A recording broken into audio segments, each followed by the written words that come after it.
আপনি দেখছেন news now, আমরা জানি কোনটা খবর।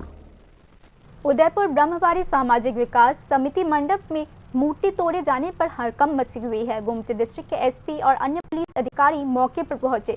पुलिस घटना की जांच करने के लिए सीसीटीवी फुटेज की भी जांच कर रही है। स्थानीय लोगों ने रविवार सुबह महाषष्ठी के दिन मूर्ति को खंडित पाया। गोमती जिला पुलिस अध्यक्ष ने कहा कि सभी घटनाओं पर नजर रखी जा रही है।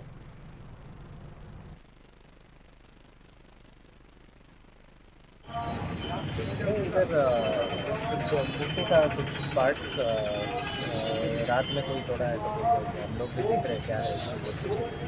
इधर आसपास सीसीटीवी या कुछ है तो हम लोग देख रहे हैं, अभी इन्वेस्टिगेशन चल रहा है। तो मूर्ति तो तोड़ दिया, तो अभी के इसके बारे में इंक्वायरी होगा पूरा।